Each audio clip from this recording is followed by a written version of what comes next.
Hello, everyone. I'm Janet Salmons, Methods Guru for Sage Method Space, and I'm joined today by Lyndon Wray to talk about his new book, Analyzing Politics, Protest, and in Digital Popular Culture.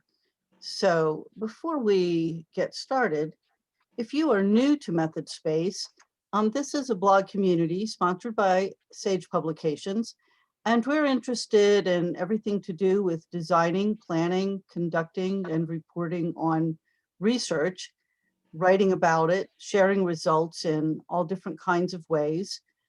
You can see at the heart of this Venn diagram, we have teaching and learning, because we feel that whatever stage you might be, whether you're a student or an experienced researcher, there's always something new we can learn. And we put it into the context of impact because we hope that our research can make a difference. So, Linda, why don't you start by introducing yourself? Oh yeah, my name's Lyndon Wray, and I'm at the University of Liverpool. I'm a lecturer there in communications and media. I've worked at 4 other universities, and I've been lecturing for about 15 years or so. I play music. I've worked in radio and television. How's that? It's always good to have multiple skills, and it's amazing how some of those can come into your work, or at least give you some outlet to stay sane while you're trying to do difficult work, which writing books certainly is. So could you just start by talking a little bit about what motivated you to write this particular book? Well, I've been, like I said, as I just mentioned, I've worked, I've been lecturing for 15 years at 4 different universities in 3 different countries. And in all these universities, because of my background and my interest, my research interests, I always end up teaching a module that has to do with popular culture, has to do with politics, and has to do with like looking at that relationship discursively. And despite, like I said, 15 years of doing this, it's driven me crazy for years that there's never been sort of a book, or like a resource that I can use that really sort of spells out, how can we look at this relationship discursively? How can we look at it? And then specifically, like my specific sort of discursive approach is multimodal critical discourse studies. But in a wide, sort of even a wider sort of, how can we look at this relationship discursively? And like I said, I've always ended up having to take papers from here, papers from there. But then when you're taking papers, you're not getting a real, like, how do you do this stuff? Exactly. So I really, so it was out of frustration, really. And then I put the digital spin on it, if you want, because, I mean, you have to be living under a mushroom or something to not realize, like nowadays, where do we get all, lots of our information from? Where do we get lots of our entertainment from? Well, you just have to look around and even look at ourselves, and we know it's through, digital means these days. So, it was a combination of those sort of things that sort of made me think, this is something I want to do this, if nothing else, just so I have a resource that I can use. Right. So, and I think, that kind of teaching purpose and the giving that how to, that part is, just, it's difficult to ascertain from just reading articles, because, method section is typically short, and most authors of journal articles are not going to tell you what their trial and error was, or how they actually did it, or what went wrong, or that sort of thing. So trying to think about, especially going into the digital sphere, where it's complex. So you talked about multimodal discourse studies. Could you just briefly describe that approach? Yeah, People are familiar with it. yeah. Well, it has its origins in critical discourse analysis, right, which considers texts in context. So, I mean, those components are essential for critical discourse analysis.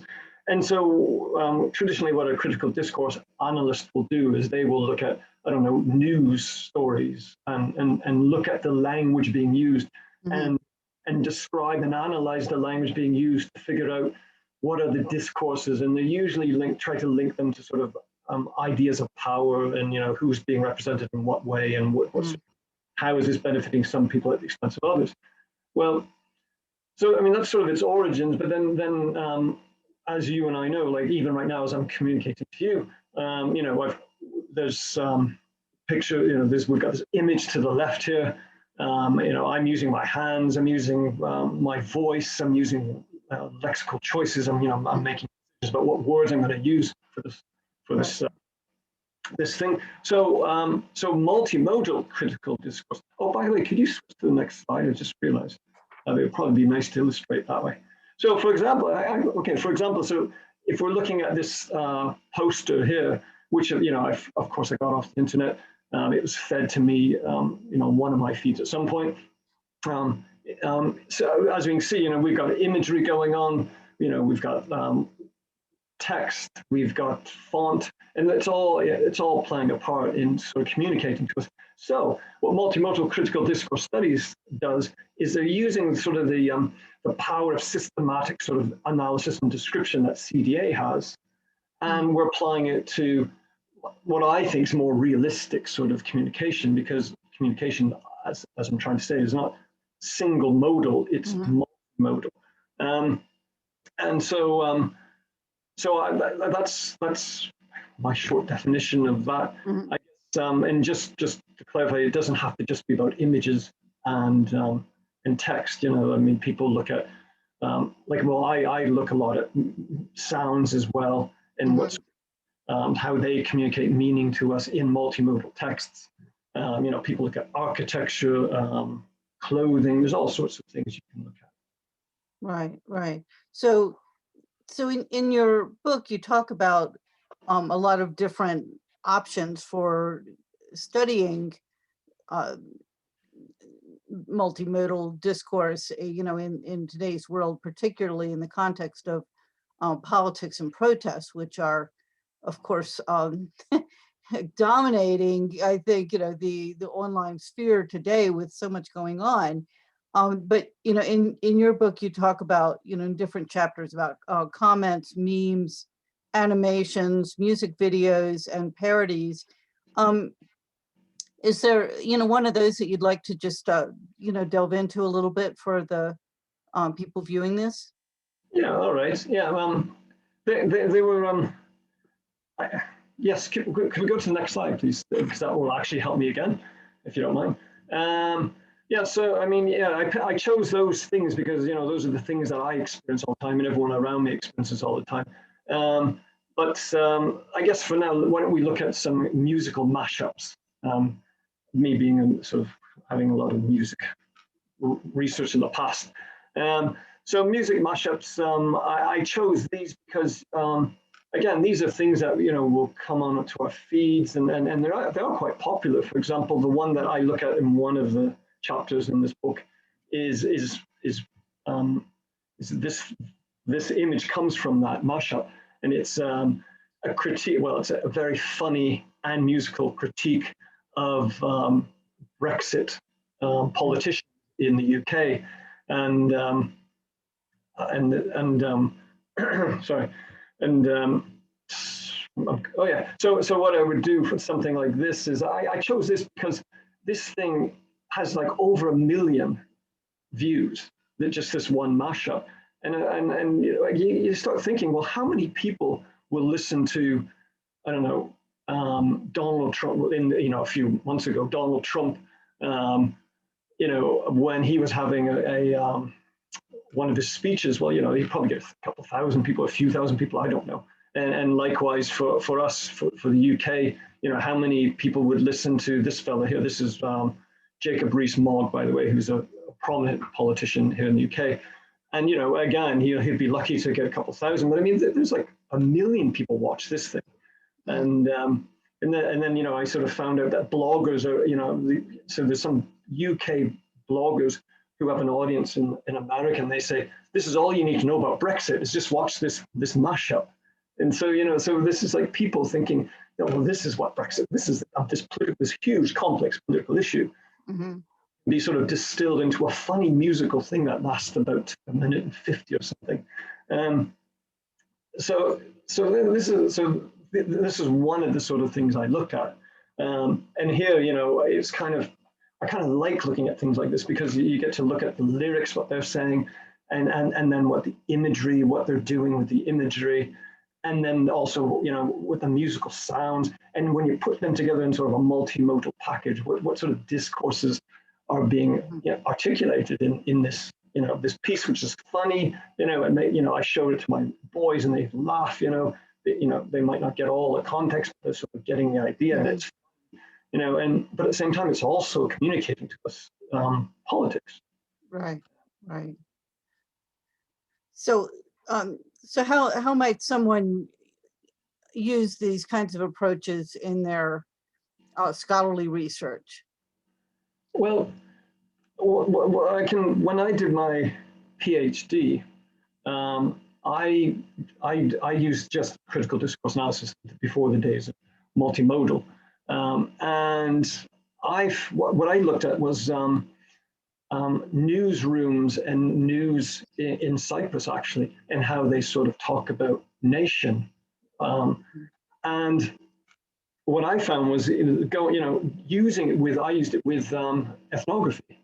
So I would go to newsrooms and, and see how the workings of a newsroom and, the sort of constraints they were under and all those kind of things. And then, then I had the text, the actual sort of printouts of the news that they read. And so by looking at text and context, you could really make sense of what was going on in terms of nation and this thing. So likewise, I think anybody who wants to, I am biased, of course, but anybody, I think, who wants to look at sort of relations, for example, like I am in this, in this book, between digital popular culture and politics, I think you can't just look at text, because you're going to miss loads and loads and loads of sort of, subtleties and meanings and but also you have to look at more than just context to sort of, I think, to make sense of what's going on and how politics is sort of playing its role in these things that we consume nonstop and comment on and create. I think, while I know your field is in communication studies, it seems to me that this book is something that would be relevant to a much wider audience. And so I wonder if you might want to talk about who you are trying to reach with the book, and who you think would benefit from this text. Yeah. Well, when I wrote the book, like I said, my original sort of motivation, if you want, was as a lecturer to students, and so so the students who I would be aiming this thing at would be people who are interested in, of course, looking at this relationship discursively, but also sociology, students, popular culture, communications, politics. And I'm running a module right now, which this is the textbook, funny enough, because finally I have a textbook I can use, a resource I can use, which is really handy. And my students, all right, so lots of them are in communications media, but I've got lots of musicology students who are taking this. I have a big cohort of international relations and politics students who are in this module. And sociology students who have taken this. So for me, that all makes sense. And then I guess the second audience, I'm hoping, because like, as you write something, it's sort of the beast sort of changes sort of shape a bit. Because I so much of this was actually original research. This isn't just sort of recycled papers that put around in a hardcover kind of thing. Most of the chapters are original research. So I was hoping, I'm hoping that this will, attract, if you want, academics who are interested in politics and music and digital popular culture, and that sort of so quite a wide range. And as it goes, I've had both input and I've had requests about this book. I've wrote a list over here. I'm just looking over to the side because I couldn't believe when I was sort of thinking about having this conversation. I said, who's sort of had anything to do with this? And I've got a list. I'm just going to read it off to you if you don't mind. Sure. And this is like, seriously, this is just from a list. It's musicology. These are academics from musicology, popular culture, business, heritage studies, media communication, linguistics, journalism, management, marketing, philosophy, and English.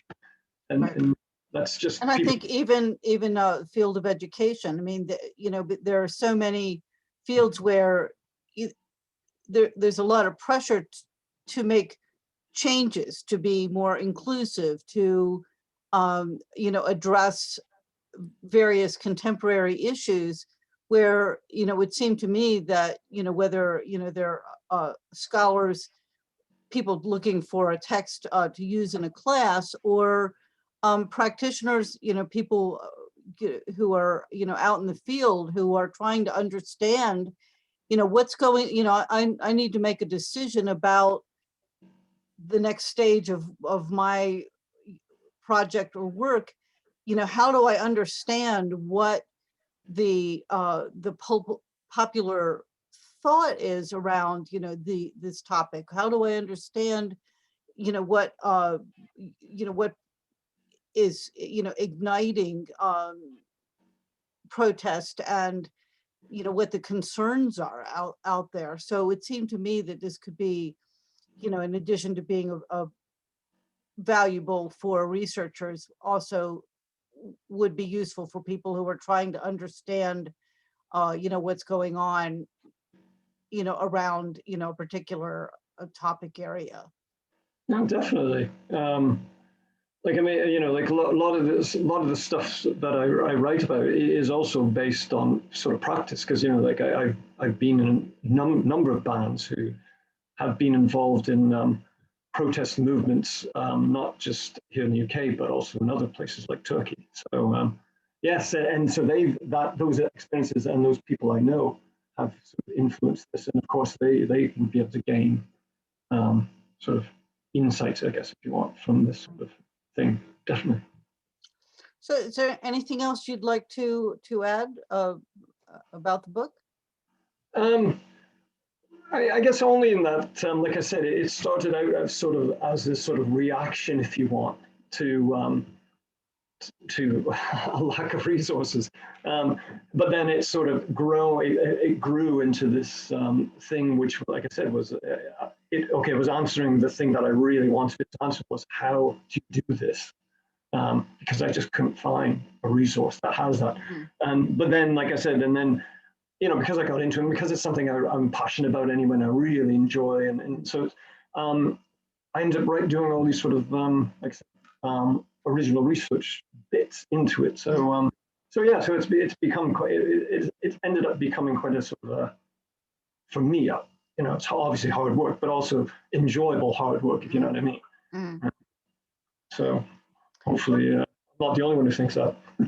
Right. Well, I hope so too. So thank you for taking the time to explain this to me, and I hope that the people who are viewing this will find it, an interesting book to check out. Yeah, hope so.